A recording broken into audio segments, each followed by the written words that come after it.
नमस्कार. नवीन व्हिडिओ सोबत Kharghar to Udaipur part 3 मध्ये तुमचे स्वागत. आज आम्ही निघालो आहोत हल्दी घाटीसाठी. त्याआधी सुखदा सर्कल या ठिकाणी लोकल नाश्ता करत आम्ही दिवसाची सुरुवात केली. हल्दी घाटीला जाता जाता रस्त्यात बऱ्याचशा गोष्टी पण आम्ही कव्हर केल्या होत्या. त्यातील पहिले आमचे ठिकाण होते नाथद्वारा येथील श्रीनाथजी मंदिर. हे एक उदयपूरच्या उत्तरेकडील 45 किलोमीटर अंतरावर असलेल्या राजसमंद जिल्ह्यातील बनास नदीच्या काठावर वसलेले हे मंदिर. काही वेळातच आम्ही श्रीनाथ मंदिर पार्किंग एरियात पोहोचलो. पार्किंगचा एरिया मंदिरापासून 1-1.5 किलोमीटर दूर होता. त्यामुळे तिथे रिक्षाने आपण मंदिरापर्यंत पोहोचू शके अशी व्यवस्था होती. ती रिक्षा आपल्याला 300 ते 500 मीटर आधी मंदिराजवळ सोडते. नंतर मार्केटमधून चालत आम्ही मंदिरापाशी पोहोचलो. मंदिरामध्ये मोबाईल, कॅमेरा, पाकिट, पर्स नेण्यास मनाई होती. त्यामुळे मंदिराच्या बाहेरच असलेल्या मोफत लॉकरमध्ये आम्ही त्या वस्तू ठेवत मंदिरात जाऊन दर्शन केले. दर्शनासाठी VIP व नॉर्मल असे 2 रांगा लागत होत्या. VIP साठी ₹400 पर हेड असे चार्जेस होते. श्रीनाथजी मंदिर हे भगवान श्रीकृष्णांच्या गोवर्धन बालकृष्ण रूपात स्थापित आहे. 7व्या शतकातील जागृत देवस्थानांपैकी एक असून 16व्या शतकात औरंगजेबच्या अत्याचारापासून मूर्ती वाचवत गोवर्धनवरून या ठिकाणी येऊन स्थापित करण्यात आले. या गावाचे नाव आधी सिंहाड गाव होते, परंतु नाथ मंदिराच्या निर्मितीनंतर या गावाचे नाव नाथद्वारा असे करण्यात आले आहे. मंदिरात दर्शनानंतर आम्ही पुन्हा पार्किंग एरियात रिक्षाने आलो. त्या ठिकाणी एका बाजूला महादेवची व दुसऱ्या बाजूला गोवर्धन स्वरूपातील श्रीकृष्णांची भव्य मूर्ती आहे, जिथे तुम्ही फोटो वगैरे काढू शकता. वॉशरूमची व्यवस्था ही फक्त पार्किंग एरियात आहे. खाण्यापिण्यासाठी मार्केटमध्ये खूप सारे पर्याय उपलब्ध आहेत. तेथील माव्याचे पेढे व मालपोहा खूप टेस्टी होते. तुम्ही त्या ठिकाणी भेट दिल्यावर नक्की ट्राय करा. आता आमचे पुढील ठिकाण होते महाराणा प्रताप संग्रहालय, जे हल्दी घाटी जवळच्या परिसरात स्थित आहे. पार्किंगमध्ये गाडी लावत आम्ही संग्रहालयाच्या मुख्य द्वारापाशी गेले. संग्रहालयामध्ये जाण्यासाठी प्रवेश फी ही प्रति व्यक्ती ₹120 आणि लहान मुलांसाठी ₹60 अशी होती. हे संग्रहालय सकाळी 8 ते संध्याकाळी 6 पर्यंत चालू असते. मुख्य द्वारातून आत जाताच उजव्या बाजूला सर्वात प्रथम महादेवचे मंदिर दिसते. तिथून पुढे एक चौक आहे, ज्यामध्ये महाराणा प्रताप यांचे हळदीघाटीच्या युद्धाचे पूर्ण आकाराचे कास्य पुतळे उभारलेले दिसतात. तिथेच चेतक घोड्याचा पण मातीतील एक पुतळा आहे. तिथून पुढे संग्रहालय आहे, जिथे तुम्हाला महाराणा प्रताप यांच्या जीवनावरील माहितीपट आणि त्यांचे प्रसिद्ध घोड्याचे चित्र आणि युद्धाचे तपशील असे संवादात्मक प्रदर्शन समाविष्ट आहे. स्वयं नहीं आए थे, उन्होंने आमेर जयपुर के राजा मानसिंह को अपना सेनापति बनाकर भेजा था. हल्दी घाटी का युद्ध 5 किलोमीटर लंबे और 200 मीटर चौड़े क्षेत्र में हुआ. आप लोग सभी संग्रहालय में खड़े हैं. संग्रहालय से 200 मीटर की दूरी पर चेतक की समाधि है, जहां पर महाराणा प्रताप के स्वामी भक्त घोड़े चेतक को दफनाया गया था. यहाँ से 2 किलोमीटर की दूरी पर हल्दी घाटी दर्रा है. इस दर्रे की विशेषता है कि यहाँ की प्राकृतिक मिट्टी व पत्थरों का रंग हल्दी जैसे पीले रंग का है. इस दर्रे के चारों तरफ महाराणा प्रताप की भी या संग्रहालयाची स्थापना 2003 मध्ये झाली होती. इथे महाराणा प्रताप बद्दल सांगणारे व्हिडिओ व वेगवेगळे प्रसंग देखावे पाहण्यास मिळतात. बाहेर ते पाहून आल्यावर तिथे एक छोटेसे तलाव आहे, जिथे तुम्ही बोटिंग करू शकता. तिथे काही दुकानं सुद्धा आहे खरेदीसाठी व एक भोजनालय सुद्धा आहे.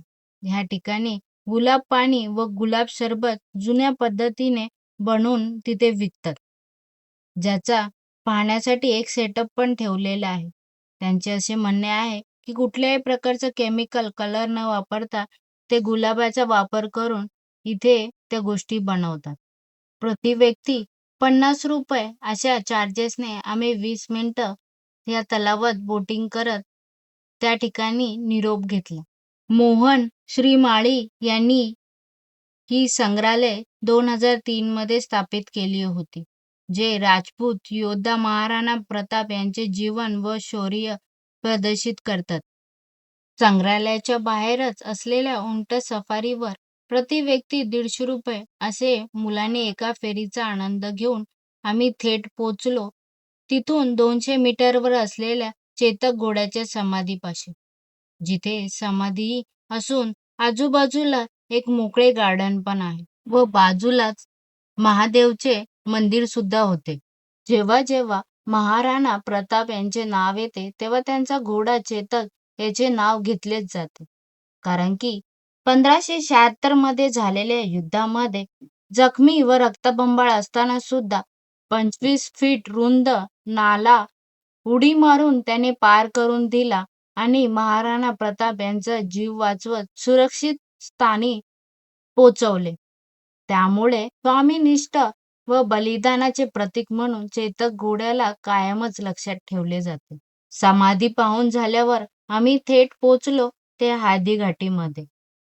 राजस्थानच्या अरवली पर्वतरांगात स्थित ही हळदी घाटी एक ऐतिहासिक पर्वतीय खिंड आहे. 1576 मध्ये महाराणा प्रताप आणि मानसिंग प्रथम यांच्या नेतृत्वाखाली मुघल सैन्य यांच्यातील युद्धासाठी प्रसिद्ध आहे. येथील माती पिवळ्या व हळदी रंगाच्या असल्यामुळे याला हळदी घाटी असे नाव पडलेले आहे. ही जागा एक राजपूत शौर्याचे प्रतीक आहे. आजही एक महत्त्वाचे ऐतिहासिक स्थळ, संग्रहालय व स्थानिक सुगंधित गुलाब उत्पन्नाचे केंद्र आहे. आत्ता व्हिडिओत दिसत असलेली बादशाही बाग आहे. ही सूर्योदयापासून सूर्यास्तापर्यंत पर्यटकांसाठी उघडी असते. हळदीघाटीच्या युद्धानंतर मुघल सैन्यांनी ह्याच ठिकाणी तळ ठोकला होता व पुढील युद्ध इथेच झाले होते. त्याचे आठवण म्हणून या बगीचेचं निर्माण करण्यात आलेला आहे. हळदीघाटीपासून काही अंतरावरच ही बाग आहे. हळदीघाटी आधी ह्यापेक्षा खूप अरुंद होती. आता रस्त्याचे नूतनीकरण असल्यामुळे जरा रुंद करण्यात आलेली आहे. परतीच्या मार्गावर असताना आम्हाला वाटेत एक प्रताप गुहा म्हणून दिसली. तिथे काय आहे ते पाहण्यासाठी गेलो. एक गुफेसारखी छोटीशी जागा होती. बाहेर महादेवाचे मंदिर होते. पिंड, नंदी अशी मंदिराची रचना होती व बाजूला वाहते पाणी होते व मागच्या बाजूला माळरान होतं. आणि गुफेच्या आतमध्ये गेल्यावर आतमध्ये कालिका मातेचे मंदिर होते. तिथे एक ब्राह्मण सुद्धा राहत होते. तिथे दर्शन करून आम्ही पुन्हा परतीच्या मार्गावर निघालो. महादेवाचे इथे दर्शन करताना आम्हाला 3 मोर सुद्धा दिसले. थोडा वेळ तिथेच फोटोग्राफी करून आम्ही आमच्या पुढच्या ठिकाणासाठी निघालो. आणि आमचे पुढचे ठिकाण होते श्री एकलिंगजी प्रभू मंदिर. उदयपूर जवळील कैलासपूर येथे 8व्या शतकातील एक आदरणीय हिंदू मंदिर आहे, जे शिव समर्पित आहे. मेवाडच्या राजवंशाचे शासक देवता म्हणून ओळखले जाते. हे मंदिर खूप जुने असल्यामुळे त्यातील वास्तुकला ही खरंच पाहण्यासारखी व अद्भुत आहे. इथे सुद्धा बाहेर लॉकर सिस्टम आहे, जिथे तुम्ही तुमचे मोबाईल, कॅमेरे, पाकिट वगैरे ठेवून जाऊ शकता. आतमध्ये नेण्यास सक्त मनाई आहे. छानशा दर्शनानंतर मंदिराचा निरोप घेतला. सर्व पाहता पाहता संध्याकाळ झाली होती. त्यामुळे जेवणासाठी आम्ही उदयपूर जवळ असलेल्या एका धाब्यावर गेलो, जे एक पंजाबी धाबा होता, ज्याचे नाव कोल पोल धाबा असे होते. इथे प्युअर ऑथेंटिक पद्धतीमध्ये पंजाबी जेवण सर्व केले जाते. त्या हिशोबाने पंजाबी स्टाईलमध्येच त्यांनी हॉटेल सजवलेले होते, जे पाहण्यासाठी खूप युनिक वाटत होते. जेवणासाठी प्युअर पंजाबी म्हणून आम्ही मक्के की रोटी आणि सरसों का साग अशी डिश मागवली होती, ज्यामध्ये आम्हाला ठेचा, गूळ, तूप व मक्याच्या रोटीवर मक्खन टाकून त्यांनी दिले होते. या धाब्याच्या मागच्या बाजूला ओपन मोठे लॉन पण आहेत व विंटेज कारचे कलेक्शन पण तिथे ठेवलेले आहे. या ठिकाणी राहण्यासाठी पण व्यवस्था होती. इनडोअर गेम्स, स्विमिंग पूल अशी पण व्यवस्था तिथे होती. जिम वगैरे पण अवेलेबल होती. छानशा अशा जेवणाच्या आस्वादानंतर आम्ही तिथून निरोप घेतला आणि तो दिवस संपवला. आजच्या व्हिडिओमध्ये एवढेच. पुन्हा भेटूया नवीन व्हिडिओ सोबत. तोपर्यंत स्वस्त राहा, मस्त राहा. धन्यवाद.